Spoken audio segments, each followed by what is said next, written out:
The village of Lumina nestled deep within the roots of the great dream tree, a colossus whose canopy stretched so wide it was said to touch the very edges of the world. For as long as anyone could remember, the forest floor beneath its boughs had lived in a state of eternal twilight, a soft, hushed gloom, pierced only by the gentle luminescence of the flora and the occasional sparkle of a firefly's dance. The air always smelled of damp earth, sweet night-blooming jasmines, and the faint, ancient scent of old wood.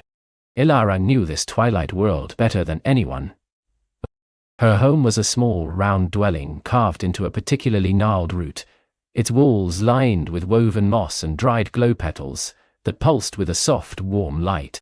She was a wisp of a girl, with hair the color of shadowed bark and eyes like pools of deep forest water, reflecting the endless green and gold of her surroundings.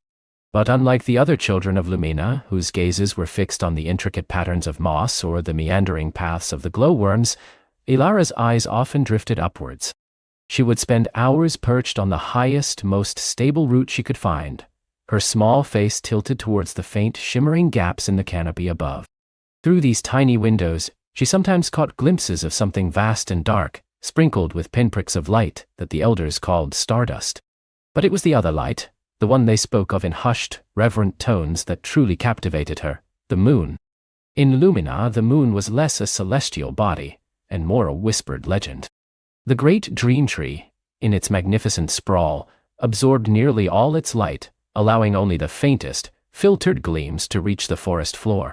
Elders like Old Man Thistle, whose beard was as long and white as a winter waterfall, would tell tales of the moon. "She is the heart of dreams," he'd croak, his voice like rustling leaves, "the silver weaver who threads our sleep with visions, and guides the lost with her gentle gleam." Ilara imagined the moon as a benevolent guardian, a giant, shimmering pearl hanging in the sky, watching over them.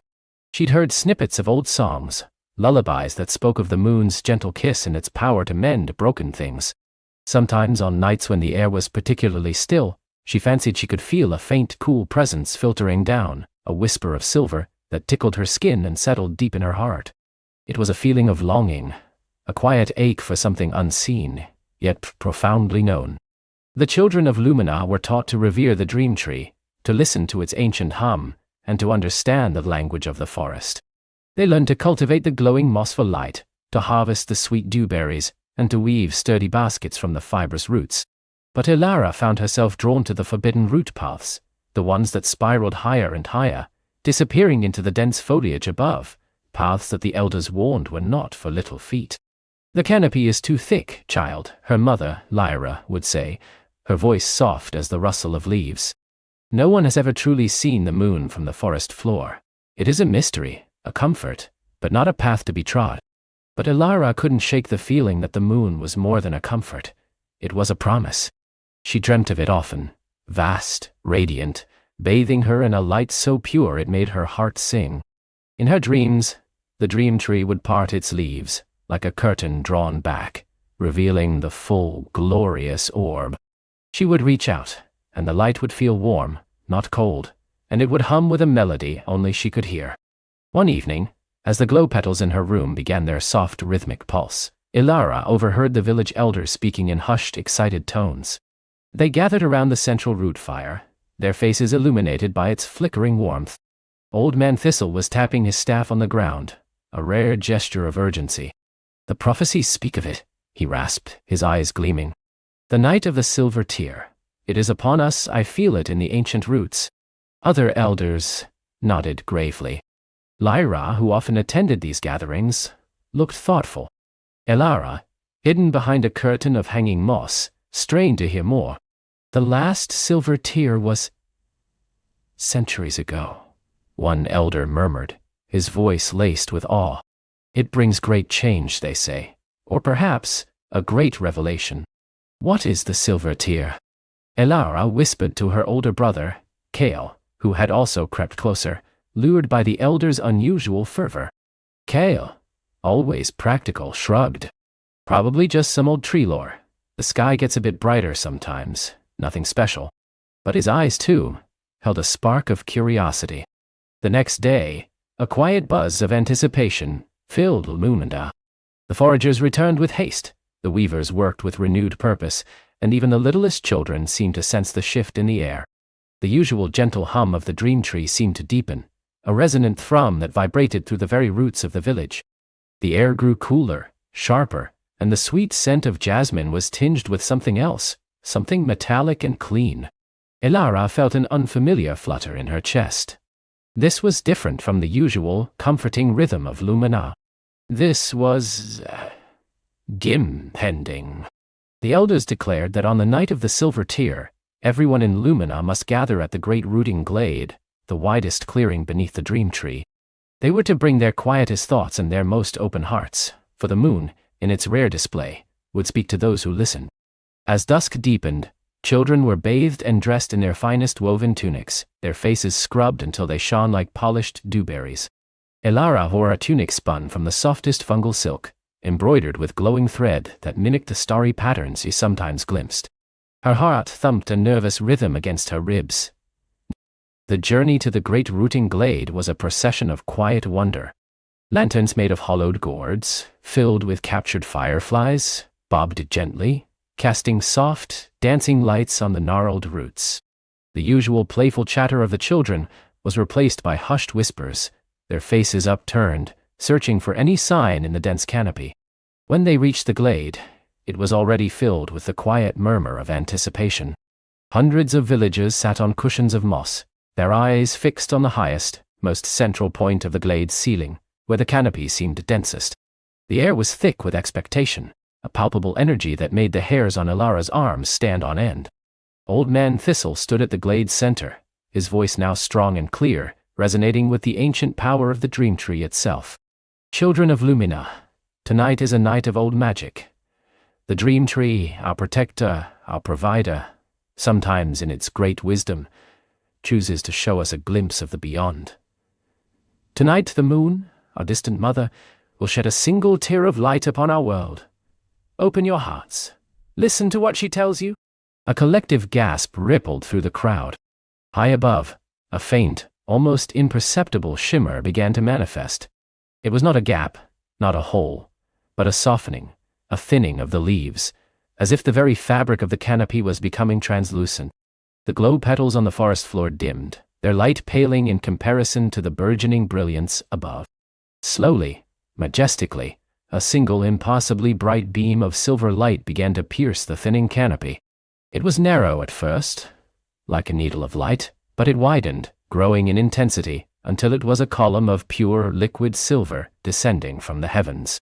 It cut through the eternal twilight of the forest, illuminating the glade with an ethereal glow that transformed everything it touched. The moss gleamed like spun mithril, the ancient roots pulsed with a new, vibrant energy, and the faces of the villagers were bathed in an otherworldly radiance. Elara stared, mesmerized. This was not the filtered gleam she sometimes felt, or the faint shimmer she imagined. This was the moon itself, pouring its essence directly onto their world. The light felt cool and utterly pure, yet it also pulsed with a warmth that spread through her veins, chasing away any hint of chill. It hummed, a soundless melody that resonated deep within her chest, a harmony she recognized from her dreams. The silver tear descended slowly, majestically, until its brilliant tip touched the very center of the great rooting glade. Where it met the earth, the ground did not scorch or burn, but instead shimmered with 1,000 tiny silver motes, like scattered stardust. And then, something extraordinary happened. From the point of contact, the light began to spread, not outwards along the ground, but upwards into the air. It manifested as delicate, intricate patterns like frost blooming on a window pane, but made of pure, shimmering moonlight.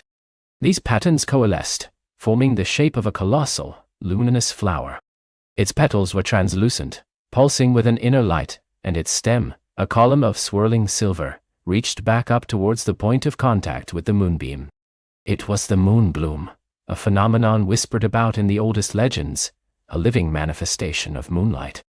The air around it sparkled, and a faint, sweet scent, like night-blooming orchids and ancient starlight, filled the glade. As Elara watched, transfixed, she noticed something else. Within the glowing petals of the moonbloom, images began to form. They were fleeting, shimmering visions, like reflections on a disturbed pool of water. She saw glimpses of places she'd never seen, vast open plains under an impossibly bright sky, mountains whose peaks touched the clouds, and oceans that stretched to horizons unknown. She saw creatures of impossible beauty, winged beings soaring on currents of air, luminous fish swimming through liquid light, and great beasts with eyes like ancient stars. Then, the images shifted. She saw people, not like the people of Lumina, but taller, with brighter clothing, living in structures made of smooth, light-colored stone. They laughed and sang under a sun she could only imagine, their faces open and joyful. But then, a different kind of image began to manifest. A shadow, creeping. A darkness that seemed to leech the light from everything it touched. The faces of the people in the vision grew fearful, their songs hushed. The vibrant colors of the world began to dim, as if a great shroud were being pulled over it. A pang of unease, sharp and sudden, pierced Ilara's heart. This wasn't just a display of beauty, it was a message. Old Man Thistle's voice, now a strained whisper, cut through the glade's silence. The moon shows us the past, and perhaps the future. The images within the moon bloom swirled faster, becoming more fragmented. Ilara felt a strange pull, a magnetic force drawing her towards the glowing flower. It wasn't a physical pull, but a yearning from deep within her soul, a desperate need to understand. Before she could stop herself, she found her feet moving. She walked as if in a dream, through the hushed crowd, towards the shimmering moonbloom. No one seemed to notice her, their eyes still fixed on the mesmerizing visions within the petals. She reached the edge of the moonbloom, its luminescence warm against her skin. The air here was alive, humming with concentrated moonlight. The images inside pulsed with greater clarity. She saw the encroaching shadow growing, consuming more and more of the bright world. And then a single image solidified, clearer than any other. A small silver object, shaped like a crescent moon, glowing with a soft inner light falling from the sky. It landed in a place that looked vaguely familiar, a place of ancient trees, though far grander than even the dream tree. As the image of the crescent object flashed, a ripple of energy surged from the moonbloom. It wasn't violent, but a gentle, inquisitive touch that reached out and brushed against Ilara. She gasped, not in pain, but in a rush of pure sensation. It was as if the moon's light had reached into her mind, filling it with a cascade of forgotten memories, not her own, but ancient, primal ones. She felt the vastness of the cosmos, the silent dance of stars, the slow, rhythmic breath of the world itself. And then, she heard a voice. It wasn't a voice in her ears, but in her heart, a whisper woven from moonlight and stardust. Kizik the heart. Dashut and Wundain. Meant the veil. Wundais. The words resonated with absolute certainty, echoing through her very being. They were simple, yet profound, carrying a weight of ancient purpose. Suddenly, the moonbloom began to shimmer more intensely, its light pulsing with a faster rhythm. The images within its petals became chaotic, swirling into a vortex of color and light. The single brilliant beam of the silver tear, which had sustained the bloom, began to narrow, retracting back towards the sky. A collective cry of dismay and wonder rose from the villagers as the moonbloom began to fade, its luminous petals dissolving into shimmering motes of light that drifted upwards, like reverse snowflakes, to rejoin the retreating moonbeam. The cool, pure light in the glade softened, and the familiar twilight gloom of the dream tree forest began to creep back in. Ilara stood rooted, her senses still reeling from the overwhelming experience. The voice, the visions, the touch of the moon's light, it all felt more real than anything she had ever known. Kizik the heart. Pintione. Meant the veil. Why? Wunderstand. Old Man Thistle slowly lowered his staff, his eyes wide. A powerful vision, he murmured, his voice hoarse. The moon has spoken, but what did she say? The villagers began to stir, their hushed whispers growing into a low buzz of excited discussion. Everyone had seen the visions, but no one seemed to have heard the words, the direct command that had echoed in Ilara's soul. Ilara turned, her eyes scanning the glade. No one else seemed to have been touched in the same way. No one else had heard the voice. She felt a profound sense of isolation, yet also a thrilling surge of purpose. As the villagers slowly began to disperse, talking excitedly about the wonders they had seen, Ilara remained, lost in thought. The moon had chosen her.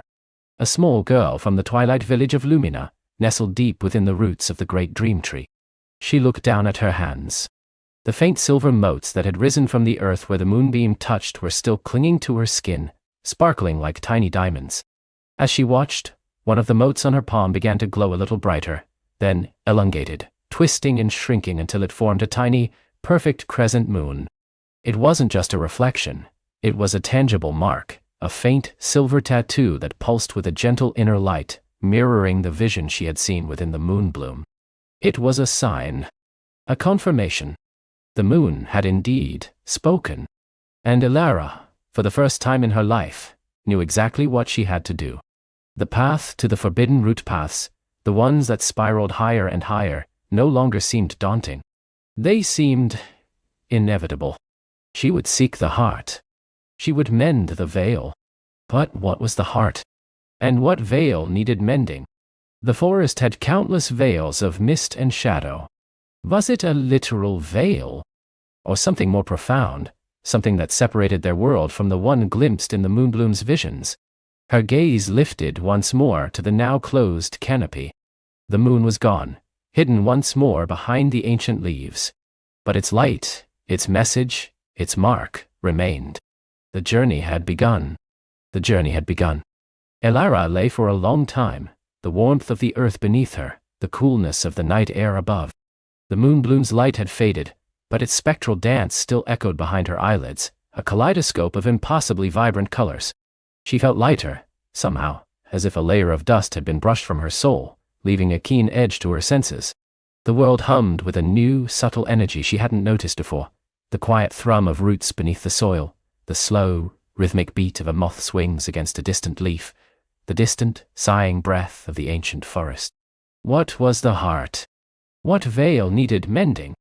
The questions circled like silent owls in the deep chambers of her mind, each carrying the weight of a premonition. She had never been one for grand quests. Her life had been a gentle cycle of tending her garden, gathering herbs, and assisting her father with his carpentry. Yet, the vision had etched itself into her very being, a command not merely seen, but felt, understood on a level deeper than words. She had no choice but to follow. Slowly, Elara pushed herself up, her joints stiff from her trance-like slumber. The forest was still, save for the whisper of the wind through the highest branches. The air was cool and sweet with the scent of pine and damp earth. She looked down at her hands, expecting some outward change, a shimmering mark, a tattoo of moonlight. There was nothing. But when she closed her eyes, she could still see the swirling energies, feel the delicate, almost imperceptible tremor of the veil, thin and stretched, like a silk curtain about to tear. Her first thought was of Grandmother Thistle. The oldest living soul in their village, Grandmother Thistle knew the forest's secrets like the lines on her own gnarled hands. She spoke in riddles sometimes, her words woven with a thread of ancient magic, but she always spoke truth. If anyone could shed light on the moonbloom's cryptic message, it would be her. Elara rose, brushing stray leaves from her simple tunic. Her woven basket, usually filled with herbs, felt strangely empty. She took a deep breath, letting the cool air fill her lungs, a silent promise to the unseen forces that had chosen her. Then, with a quiet determination settling in her heart, she turned and began to walk, not back towards the village directly, but towards the hidden dell where Grandmother Thistle's cottage sat, nestled deeper within the woods, away from the well-trodden paths. The journey to Grandmother Thistle's was usually a familiar comfort, a path worn smooth by years of visits. Tonight, however, it felt different. The shadows seemed deeper, the trees taller, their ancient boughs laden with untold stories. Every rustle of leaves, every snap of a twig, held a new significance. Elara found herself instinctively attuned, her senses reaching out, feeling the texture of the air, the subtle shifts in the forest's mood. She moved with a newfound grace, her steps light, almost soundless, as if the forest itself was guiding her feet.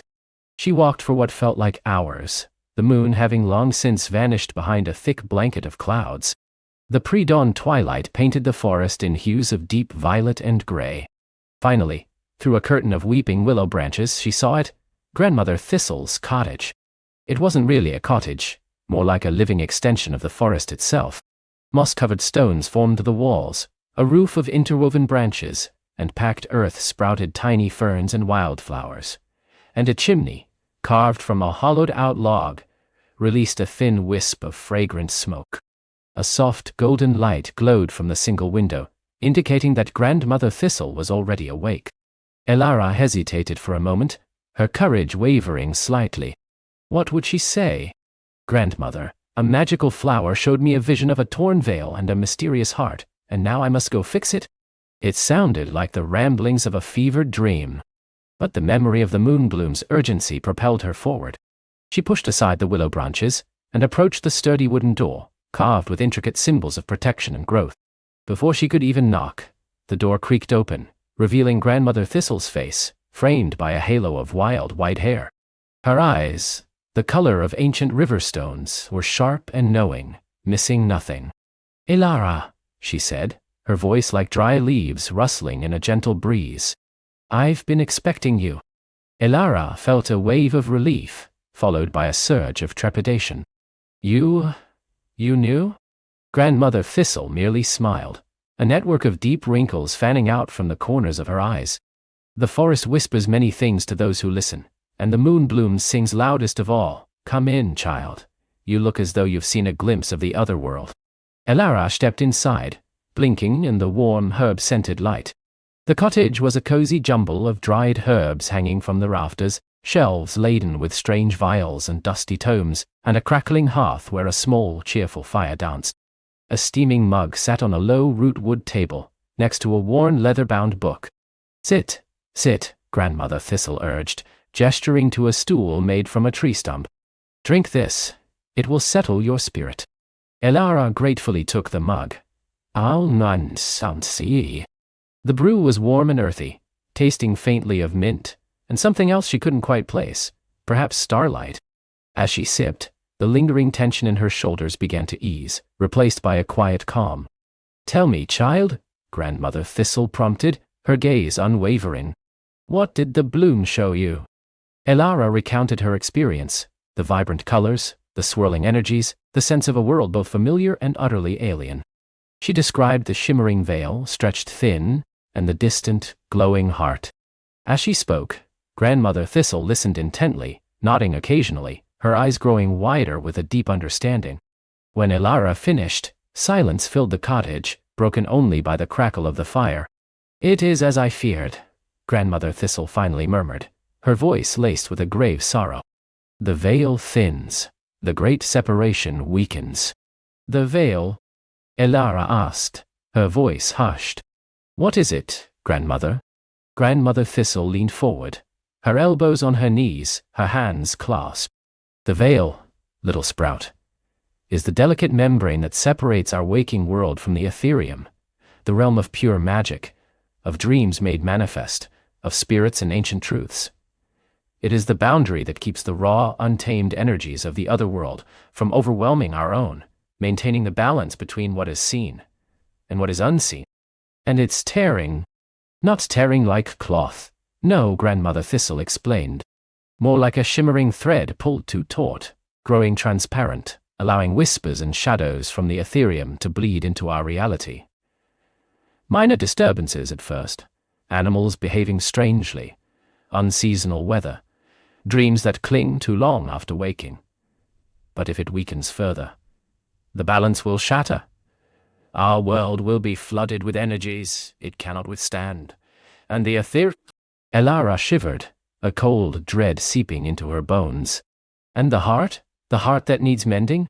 Grandmother Thistle's gaze softened. "The heart is the living nexus of the veil, its anchor, its wellspring of stability. It is not a place, not truly, nor a single object. It is the living essence of the forest itself, the ancient magic that pulses from its deepest roots, drawing strength from the earth, the sky, and the very spirit of life. It is the silent spring, the source of all the life-giving rivers and streams that nourish our lands. It lies deep within the Eldoria Mountains," Elara whispered, her eyes wide. The Eldoria Mountains were a distant, formidable range, shrouded in mist and legend, a place few ventured and fewer returned from. "But how do I mend it? I'm just me." Grandmother Thistle reached across the table and took Elara's hand, her touch surprisingly strong. You are more than just you, little sprout. The moon bloom does not choose lightly. You have a purity of spirit, a deep connection to the earth that others have forgotten, and the bloom itself has touched you. It has awakened something dormant within you, a sensitivity to the currents of magic that flow through all things. Elara felt a faint tingling in her fingertips, a warmth spreading through her palm. Was this the awakening Grandmother Thistle spoke of? You must journey to the Eldoria Mountains, Grandmother Thistle continued. You must find the silent spring, the heart of the forest. There, you will find what is needed to mend the veil.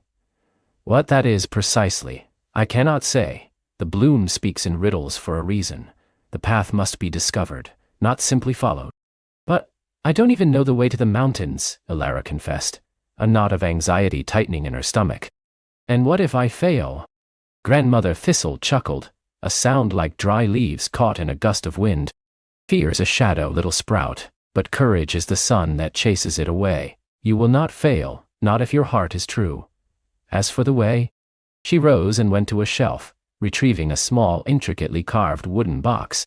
From it, she took out a compass, not made of brass and glass, but of polished dark wood and a single, shimmering crystal. This is the Star Singer's compass, she explained, pressing it into Elara's hand. The crystal pulsed with a soft internal light. It does not point north. It points towards the strongest concentration of wild magic.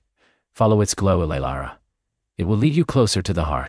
She also handed Elara a small pouch filled with dried berries and nuts, a water skin, and a sturdy walking stick carved with protective runes. These provisions will sustain you, and this staff, she said, tapping the stick, is more than just wood. It is an elder branch of the whispering willow. It will offer protection, and if you listen closely, it will whisper directions when you are lost, and comfort when you are lonely. Elara clutched the items, feeling their weight and significance. Thank you, Grandmother. But how will I know what to do when I reach the silent spring? Grandmother Thistle smiled, her eyes twinkling. The heart will know you, Elara. And you, in turn, will know what must be done. Trust your inner knowing. Trust the forest. And trust the whispers of the moon bloom, which now live within you. As the first rays of dawn began to paint the sky with streaks of rose and gold, Elara stood at the edge of Grandmother Thistle's dell, ready to depart. The forest, now bathed in soft morning light, seemed less daunting, more welcoming. The Star Singer's compass pulsed gently in her hand, its crystal a beacon of soft blue light, pointing steadily towards the east, deeper into the ancient woods, towards the distant, mist-shrouded peaks of the Eldoria Mountains. She looked back at Grandmother Thistle, who stood silhouetted in the doorway of her cottage, a silent guardian. Be well, little sprout, the elder called out, her voice carrying clearly on the morning air. May the forest guide your steps. With a deep breath, Elara turned and stepped onto the path, her staff feeling light and strong in her grip. The journey had truly begun. The first few days of her quest were a blur of walking, observing and learning. Elara quickly discovered the subtle magic Grandmother Thistle had spoken of, awakened within her. She could feel the pulse of the forest beneath her feet, the flow of underground springs, the vibrant life force of every tree and creature. The Star Singer's compass led her unerringly, its blue light a constant gentle guide, always pointing east, deeper into the untamed wilderness. She learned to read the signs of the forest, the direction of animal tracks, the taste of safe berries, the calls of birds that signaled approaching weather. Her senses, once merely observant, were now deeply attuned. She could feel the subtle shift in the air when a thunder shower approached, hear the rustle of a badger long before it appeared, and even sense the presence of ancient, slumbering trees, their roots reaching deep into the earth's memory. The whispering willow staff was a constant companion.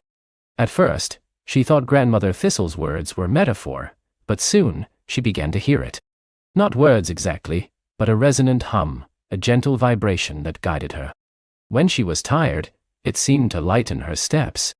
When she was uncertain, it would pulse faintly, nudging her towards the correct path.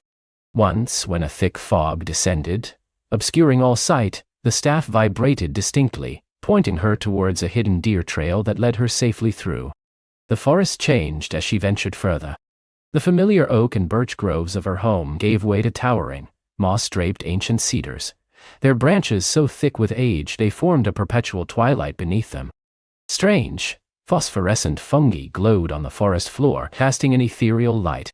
The air grew heavier, thick with a scent of damp earth and something else, something wild and ancient, like untamed magic. She encountered creatures she'd only heard of in children's stories.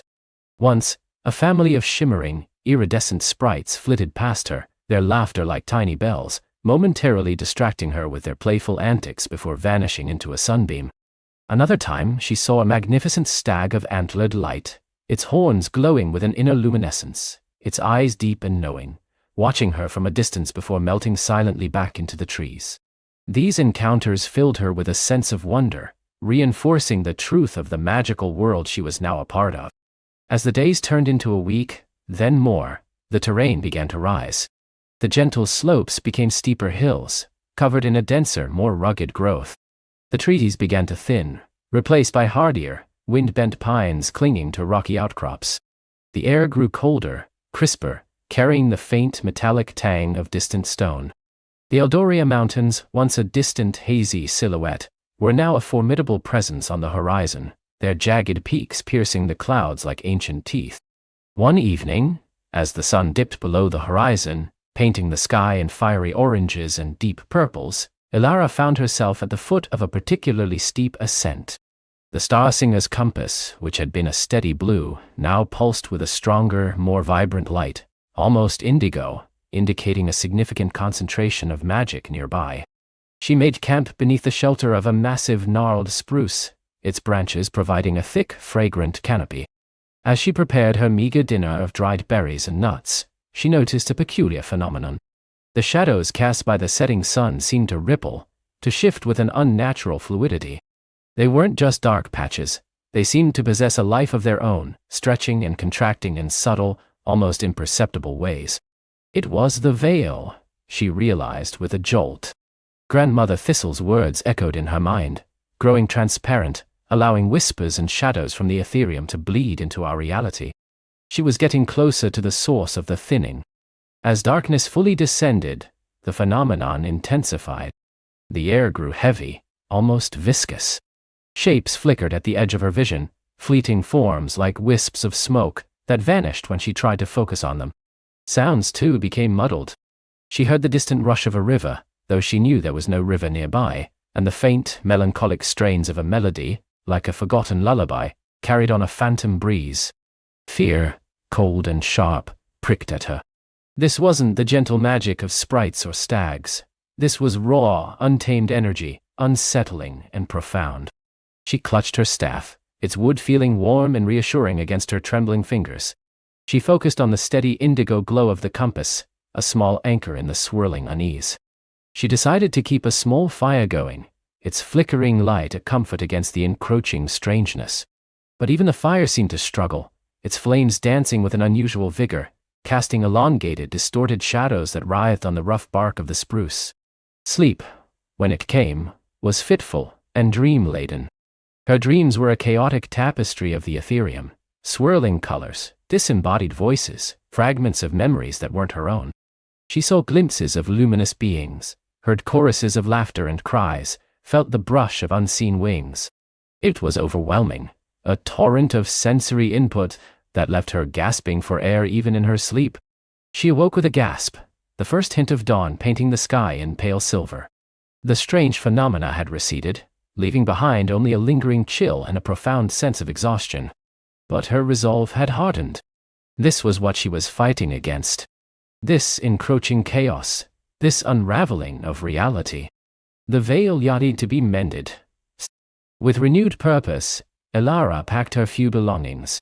The compass pulsed with an even brighter, deeper indigo now, almost violet. It was pulling her towards a narrow, shadowed ravine that snaked its way between two imposing peaks. The ravine was a place of deep silence, broken only by the drip of water from unseen springs and the occasional cry of a mountain bird high above. The walls were sheer, ancient stone, streaked with veins of shimmering quartz and strange metallic ores. No trees grew here, only hardy mosses and lichens clinging to crevices. The air was cold, damp, and held a distinct, earthy smell, like deep caverns. As she delved deeper, the compass light intensified to a brilliant, almost blinding violet.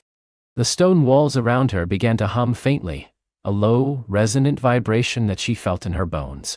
The ground beneath her feet grew uneven, strewn with loose scree and larger boulders. Suddenly, the ravine opened into a vast cavernous space. Elara stopped dead, her breath catching in her throat. Before her lay a breathtaking sight. It was an enormous natural amphitheater, carved by ancient forces. The ceiling, impossibly high, was pierced by a single circular opening through which a beam of pure moonlight, though it was still day outside, streamed down like a silver column, illuminating the heart of the chamber. And there, bathed in that spectral light, was the silent spring. It wasn't a spring as she knew it. It was a pool of liquid light, shimmering with all the colors of the moon bloom, yet utterly clear and still. The water pulsed with a soft ethereal glow, reflecting the intricate patterns carved into the surrounding rock. Strange, luminous flora grew around its edges, their petals unfurling in slow motion, releasing a sweet, intoxicating perfume that filled the cavern. But something was wrong. A faint, almost imperceptible tremor ran through the pool of light, and at its very center, where the moonlight fell strongest, there was a tiny swirling vortex of darkness, like a pinprick hole in a silk cloth. From this vortex, tendrils of shadow seemed to seep out, twisting and turning, dissolving into the luminous waters, dimming their brilliance. This was the tear.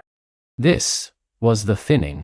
As Elara stepped closer, the Starsinger's compass in her hand flared with a blinding white light, then went dark, its purpose fulfilled. Her staff, too, began to glow with a gentle inner luminescence, its wood humming with a deep resonant chord. The air around her was thick with magic, raw and potent. She felt a powerful pull towards the silent spring, an urge to immerse herself in its light. But the darkness at its core, the subtle drain on its life force, was undeniable. This was the heart. And it was wounded. Elara knew, with an instinct deeper than any thought, that she was meant to approach. She took a hesitant step, then another, drawn by an irresistible force. Her heart hammered in her chest, a mixture of awe and fear. As she reached the edge of the pool, the luminous plants around its rim seemed to lean towards her, their light intensifying. The water of the silent spring pulsed, and a gentle hum filled the cavern, a sound that resonated deep within her very bones. She knelt, her eyes fixed on the swirling darkness. What was she meant to do? Grandmother Thistle had said, "The heart will know you, Elara, and you, in turn, will know what must be done." She closed her eyes, letting her senses open fully. She felt the ancient, weary pulse of the heart, its pain, its longing for wholeness. And she felt the insidious drain of the darkness, a subtle but relentless pull, siphoning away its light, weakening the veil. Then, a whisper, not in her ears but in her mind, a voice made of pure light and starlight. "Give what? Her strength? Her life?" She looked at her hands, the hands that had tended her garden, that had gathered herbs, that had held the moon bloom. They felt strong, capable, and she felt the lingering echo of the moon bloom's magic within her, a quiet, vibrant energy. With a deep cleansing breath, Elara extended her hands towards the pool, palms open, a gesture of offering. She focused on the feeling of the moon bloom's light within her, on her deep connection to the earth, on her unwavering desire to heal.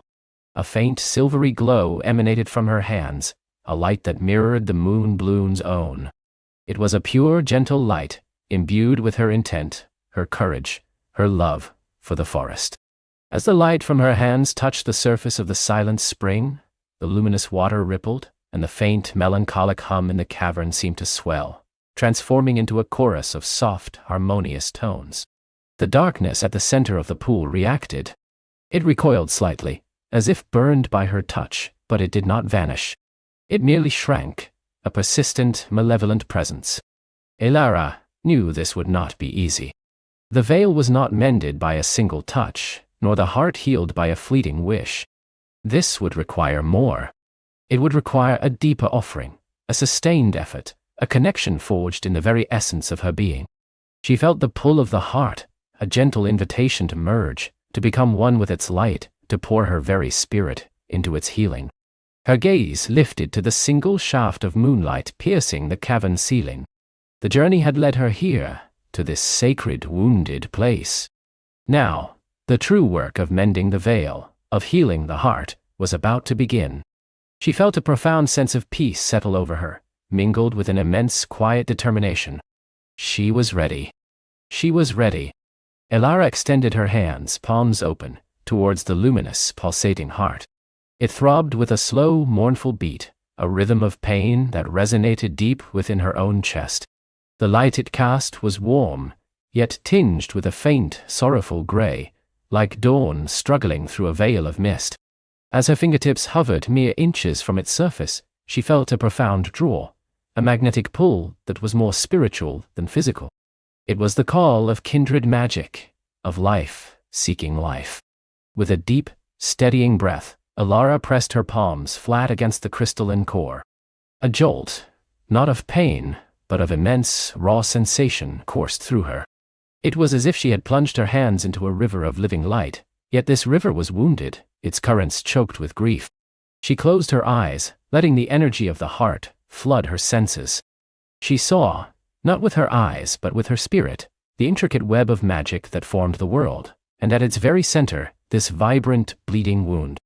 The heart's pain was not a sharp, piercing agony, but a dull, pervasive ache that had spread throughout the very fabric of existence.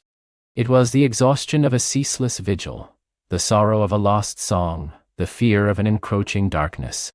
Elara felt the whispers she had encountered on her journey, the insidious tendrils of doubt and despair, now magnified 1,000-fold, emanating from the tear in the veil, that the wounded heart could no longer fully mend. These whispers were not spoken words but insidious feelings, doubts about the goodness of the world, fears of inevitable decay, the cold, creeping dread that nothing truly lasted. They tried to seep into her, to dim her own light, to convince her of the futility of her task. But Elara had faced the whispers before.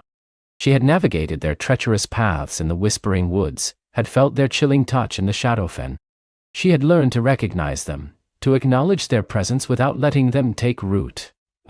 She envisioned her own spirit as a steady, unwavering flame, burning brightly in the face of the encroaching gloom. Drawing upon every ounce of courage, every spark of hope she had gathered on her long journey, Elara began to pour her own essence into the heart. It wasn't a draining but a merging, a conscious act of empathy and shared purpose. She felt her memories, her experiences, her very understanding of life and love, flow outwards from her, not as a sacrifice of self, but as an offering of strength. She remembered the warmth of the sun on her face, the laughter of children in the villages, the quiet wisdom of ancient trees, the resilience of tiny wildflowers pushing through stone. She poured all of it, the beauty, the joy, the fierce determination to protect it, into the suffering core. Her light, pure and golden, began to mingle with the heart's sorrowful glow. Slowly, imperceptibly at first, the gray tinge in the heart's luminosity began to recede, replaced by a clearer, more vibrant hue. She felt the heart respond, a faint tremor of recognition, like a sleeping giant stirring from a long troubled dream. The cavern itself seemed to hum in response. The crystalline formations on the walls, previously dull, began to shimmer with an inner light, reflecting Elara's unwavering resolve. The air grew thicker with magic, not heavy, but potent, alive. Hours passed, though time lost all meaning in that sacred space. Elara remained anchored to the heart, her body a vessel, her spirit a conduit. She felt the immense energy of the world flowing through her, a cycle of give and take. As she poured her light into the heart in turn nourished her, replenishing her spirit, deepening her connection to all living things. It was a dance of cosmic proportions, a silent symphony of healing. Yet, the work was far from easy. There were moments when the heart's ancient sorrow threatened to overwhelm her, when the weight of its suffering pressed down, threatening to crush her resolve. She felt the agony of every creature that had despaired, every dream that had withered, every hope that had been extinguished by the creeping whispers from beyond the veil. The very tear in the veil, which the heart struggled to mend, became a conduit for these insidious doubts, a psychic projection of the whispers from beyond, trying to deter her. They were not creatures or voices, but a deep, resonant wrongness, an anti-life force that sought to unravel all order and joy. Elara saw them not with her eyes, but with her soul. Faint, shadowy tendrils attempting to coil around the golden threads of her own spirit, whispering of futility, of the inevitable decay of all things. "You are but one," they hissed into the deepest corners of her mind. "What can one small light do against an eternity of darkness? This pain is too vast, this wound too ancient. Give up. Rest. Deal. Let the world find its own end." Unten. She gritted her teeth, not in anger but in fierce defiance. She had come too far, felt too deeply, to surrender now. She remembered the courage of the tiny glowworms in the darkest caves, the unwavering strength of the mountain peaks, the enduring flow of the rivers. She was part of this world, and its strength was hers. Instead of fighting the whispers directly, she bathed them in her light, not with aggression, but with understanding. She acknowledged their existence, their cold logic, but refused to let them define her reality. Her light was not a weapon, but a balm. She envisioned the whispers as smoke, and her spirit as the wind, gently, persistently, blowing them away. As she pushed through the moments of doubt and exhaustion, a new kind of magic began to stir. She felt the veil, not as a distant concept, but as a living skin protecting the world, now thin and threadbare in places. As the heart's light grew stronger, so too did the threads of the veil begin to reweave themselves. She felt the cosmic tapestry, once frayed and torn, slowly pulling back together. It was like watching a wound close, not with a sudden snap, but with the gentle organic growth of new skin. The process was intricate, demanding absolute focus. Elara imagined herself as a weaver, her spirit the shuttle, drawing golden threads of healing light through the gaps in the veil. Each thread was infused with the essence of life, with starlight and moonlight, with the rustle of leaves and the murmur of oceans. She felt the veil's resistance, the lingering emptiness where the tears had been, but she pressed on, guided by an instinct deeper than thought. A soft, ethereal chorus began to rise around her, a song woven from the air itself. It was the ancient magic of the cavern, the echoes of countless healers who had come before, their spirits awakened by Elara's unwavering dedication. They weren't visible, but their presence was undeniable, a symphony of gentle encouragement, of shared purpose, bolstering her own fading strength. She felt their hands, not physically, but spiritually, supporting her, guiding her, their collective wisdom flowing into her being. "You are not alone," their silent song whispered. "I'm with you. The world remembers." Ishimomai. With their ethereal aid, Elara delved deeper. She felt the heart's pulse quicken, its light intensify, no longer sorrowful, but vibrant, joyful. The crystalline structures around them pulsed in sync, creating a mesmerizing kaleidoscope of light and shadow. The single shaft of moonlight from above seemed to widen, pouring a pure silver beam directly onto Elara and the heart, mingling with the golden glow, creating a shimmering ethereal aurora within the cavern.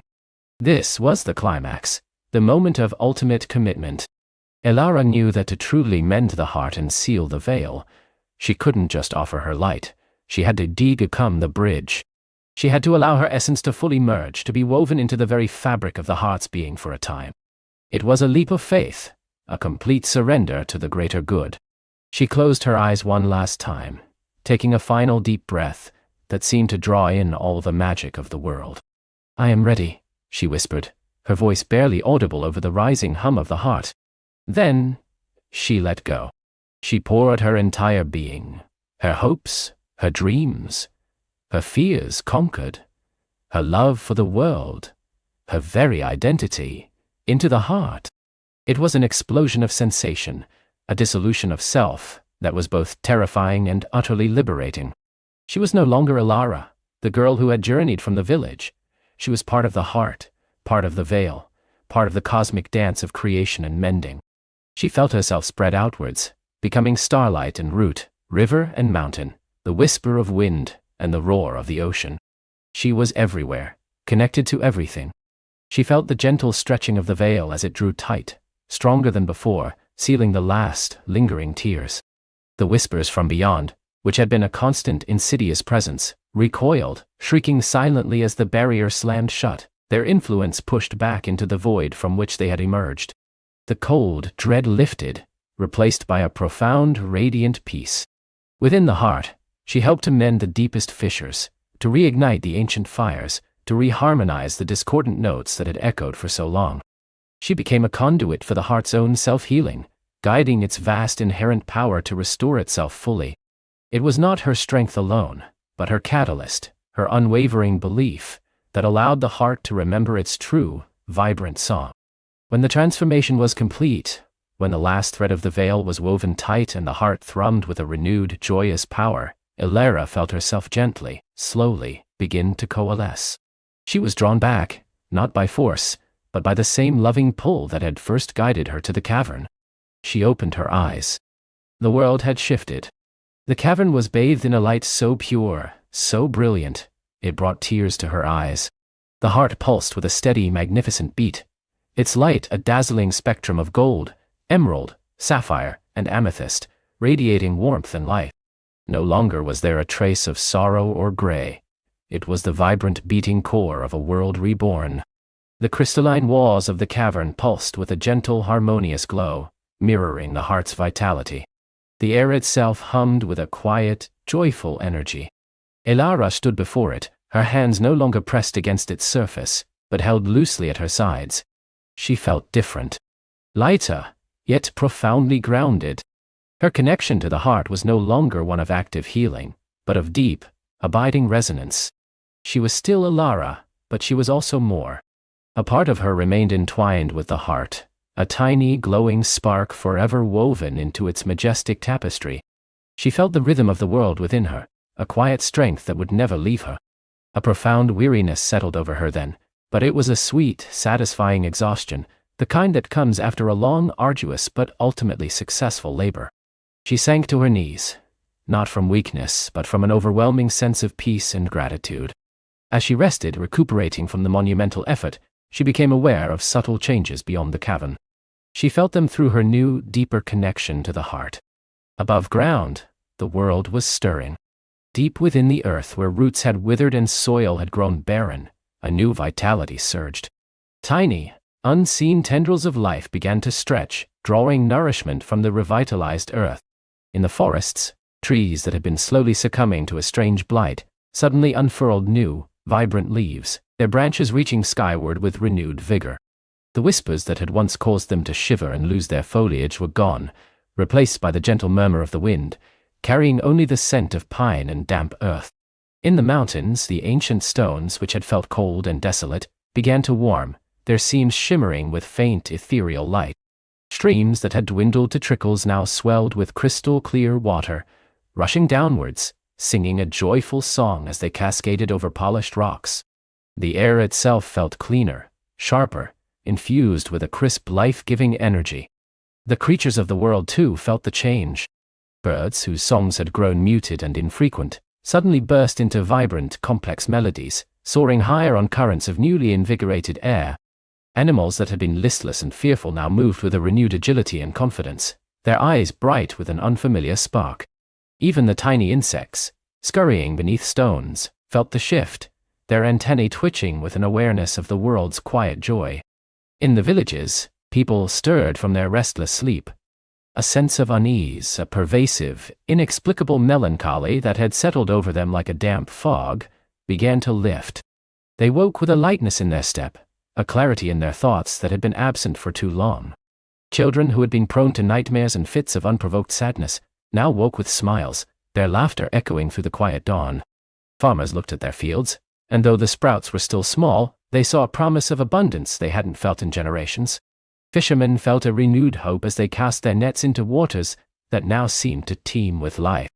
The village elders, who had carried the weight of the world's decline in their stooped shoulders, felt a profound, inexplicable sense of relief, as if a great burden had been gently lifted.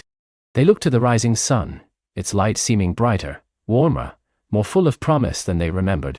Above Ilara, the single shaft of moonlight gave way to the first blush of dawn, piercing the cavern ceiling with a soft rose-golden light. It was time to return. With a final lingering look at the magnificent pulsating heart, Ilara rose. She felt no regret, no sadness at leaving. The heart was healed, The veil mended. Her work here was done. She was now a guardian of a different kind, carrying the heart's song within her, a quiet strength for whatever lay ahead. She began the long journey back, up through the labyrinthine tunnels, her steps light, her spirit buoyant. The path which had once felt arduous and fraught with peril, now seemed to guide her effortlessly. The faint magical glow on the cavern walls lit her way, and she recognized the stones, the formations, the subtle shifts in the air that marked her passage.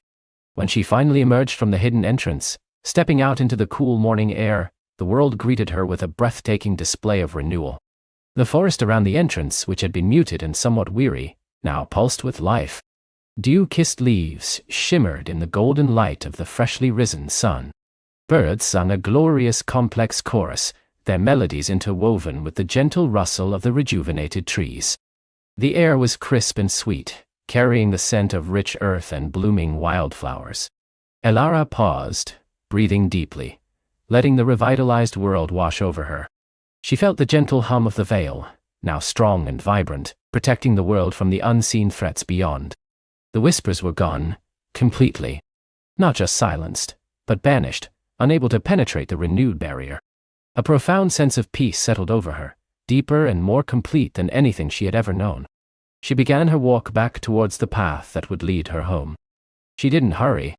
The journey back was not about haste, but about savoring the renewed beauty of the world. She noticed details she might have missed before, the delicate lacework of a spiderweb sparkling with dew, the iridescent wings of a dragonfly hovering over a sun-dappled pond, the intricate patterns on a fallen leaf. Each was a testament to the heart's mending, a small miracle of life. When she reached the familiar outskirts of her own village, a different kind of warmth filled her. The houses, once looking a little tired and gray, now seemed to glow in the morning light, their windows sparkling. The scent of wood smoke and freshly baked bread drifted on the breeze.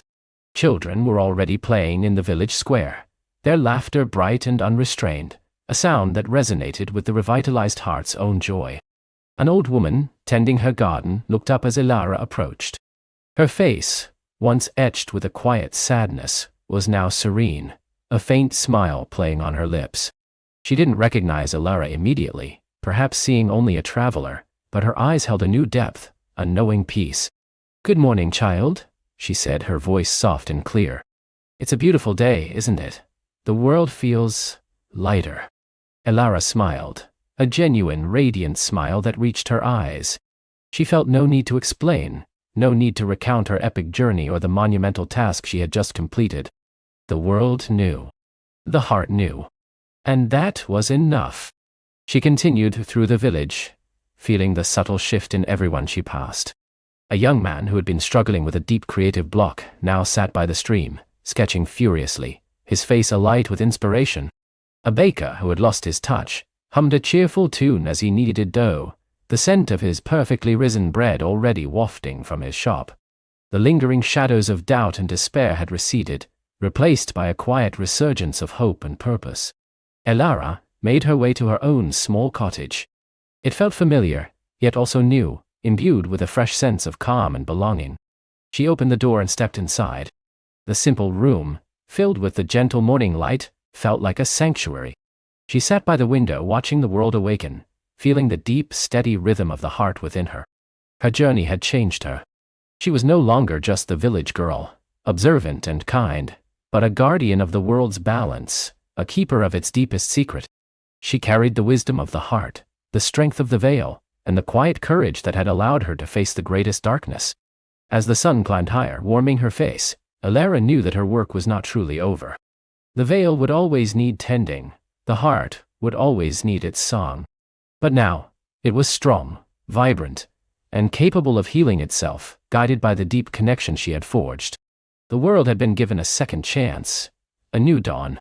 And as the day unfolded, peaceful and bright, Elara closed her eyes, listening to the gentle hum of the mended world, the distant laughter of children, the rustle of leaves in the renewed wind. She felt the heart's steady beat, a lullaby of life, echoing within her own. And with a profound sense of peace and belonging, she drifted into a deep, well-deserved sleep, knowing that the world was safe, and all was well. The magic was restored, and the dreams of all living things could once again flourish under the watchful, mended veil.